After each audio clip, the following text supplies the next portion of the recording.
भारत के साथ गद्दारी करने वाले गद्दारों को हीरो बनाकर प्रचार प्रसार किया जाता है। 1498 से 1773 तक 275 साल भारत में व्यापार करने के बहाने तो अंग्रेज जनता की कमी और ताकत की जानकारी लेकर उसे गुलामी में बदलने के लिए कई प्रयोग करते रहे। पूरे 275 साल बाद 1773 में रेगुलेटिंग एक्ट बनाकर 1774 में भारत की सबसे बड़ी अदालत उच्चतम न्यायालय यानी सुप्रीम कोर्ट की स्थापना की। इसके बाद जब ऐसे ही भारत की जनता को हमेशा गुलाम बनाने वाली व्यवस्था रेगुलेटिंग एक्ट जैसे कानूनों से अंग्रेजों ने बनानी शुरू की, तब 1857 में भारत में भीषण क्रांति हुई थी। किसी भी क्रांति और आंदोलन को दबाने की तैयारी भी 1498 से 1773 के बीच 275 साल में पहले ही कर चुके थे अंग्रेज।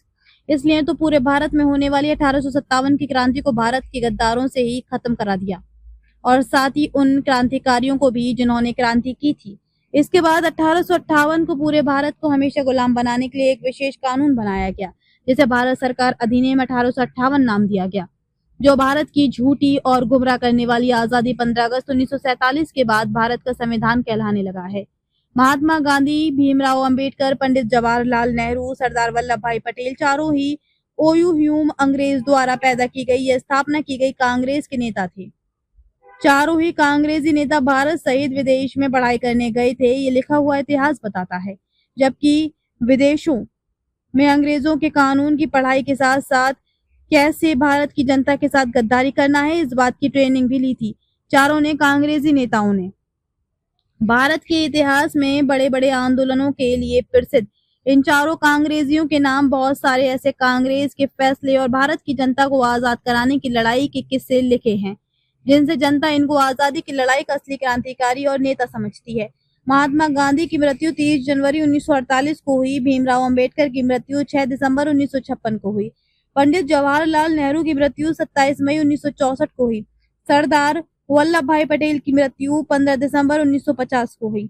चारों वकील और कांग्रेसी नेताओं में सबसे पहले मरे महात्मा गांधी 30 जनवरी 1948 को, लेकिन इनके जीते जी अंग्रेज भीमराव अंबेडकर से 9 दिसंबर 1946 से भारत का संविधान बनवा रहे थे।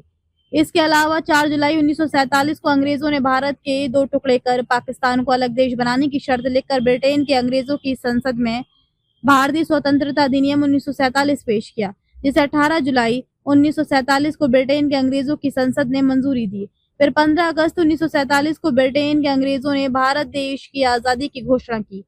तब भारत की जनता ही फैसला करे कि 9 दिसंबर 1946 को जब देश आजादी नहीं हुआ था तो किसके लिए ये भारत का संविधान बनाया जा रहा था।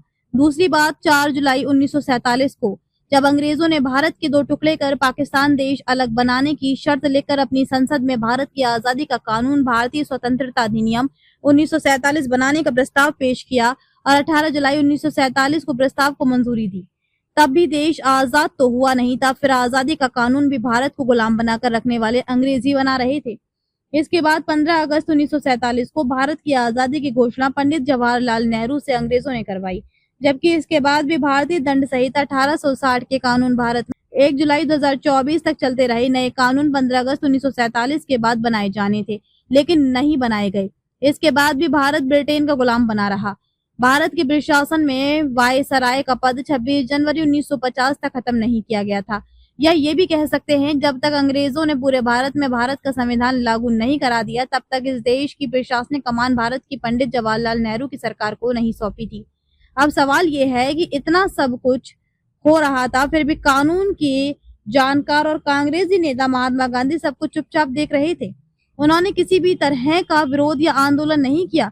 ये सब देखकर क्या महात्मा गांधी जैसे कानून की पढ़ाई करने वाले और कांग्रेस के नेता को ये नहीं पता था कि यदि कोई देश आजाद होता है तो उसकी आजादी के कानून वे शासक नहीं बनाते या बनवाते हैं जो उसे गुलाम बनाकर रखे हुए हैं।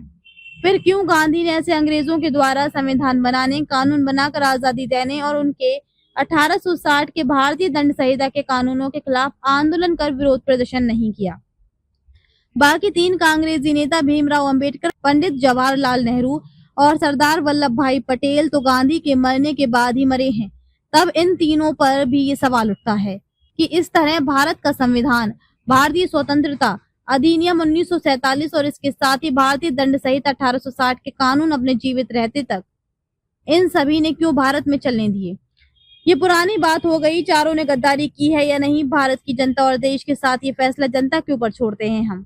अब भाजपा सरकार के प्रधानमंत्री नरेंद्र मोदी कांग्रेसी नेता सरदार वल्लभ भाई पटेल की मूर्ति लगवा कर उसे एकता की मूर्ति यानी स्टैचू ऑफ यूनिटी बता रहे हैं, जबकि भाजपा और कांग्रेस किस तरह एक दूसरे को बदनाम करते हैं केवल चुनाव जीतने के लिए, ये किसी से छुपा नहीं है।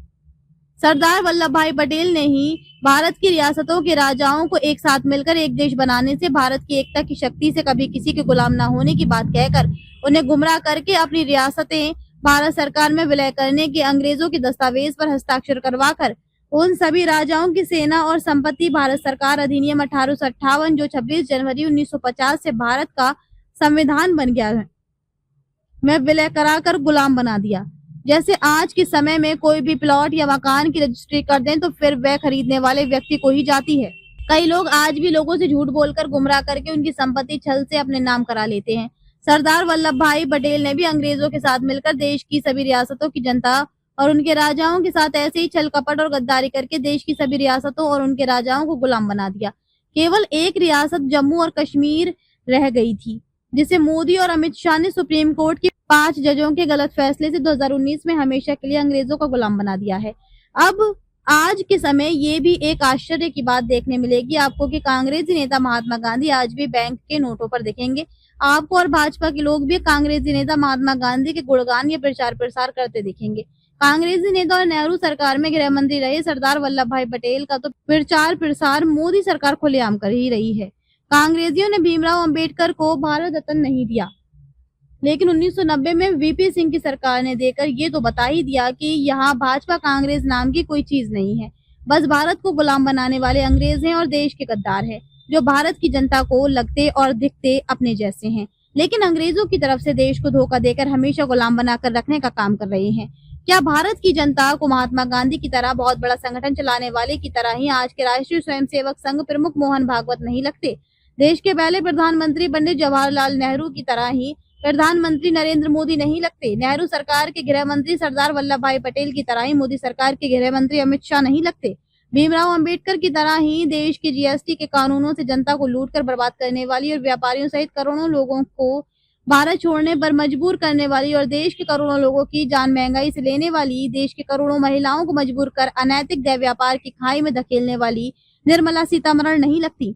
फैसला भारत की जनता को ही करना है, क्योंकि 1498 में पहले अंग्रेज वास्को डिगामा ने आकर भारत के लोगों को झूठ बोलकर गुमराह करके ये बताया था कि वह व्यापार करने आया है। अब 527 साल बाद भी भारत की जनता यदि अंग्रेजों के झूठ, छल, कपट, फरेब और गुमराह करने वाली, हमेशा गुलाम बनाकर रखने वाली व्यवस्था को ढो रही है, तो इसमें किसकी गलती है? जो हाल आज भारत की जनता का है, इससे बदतर उनके बच्चों और आने वाली पीढ़ी का होने वाला है, ऐसा इतिहास के जानकार सूत्र बता रहे हैं। खबर को शेयर फॉरवर्ड कर पूरे विश्व में पहुंचाकर विश्व गुरु भारत में सहयोगी बनकर बिना वर्दी के सैनिकों की तरह आप भी अपना कर्तव्य निभाइए। देश और दुनिया की ताजा और विशेष खबरों के लिए पढ़ते और देखते रहिए। भारत से अंग्रेजों के 1860 के भारतीय दंड संहिता के कानून बदलकर 2023 के भारतीय न्याय संहिता के कानून 1 जुलाई 2024 से शुरू करने वाले सैनिक गर्जना न्यूज चैनल। नमस्कार।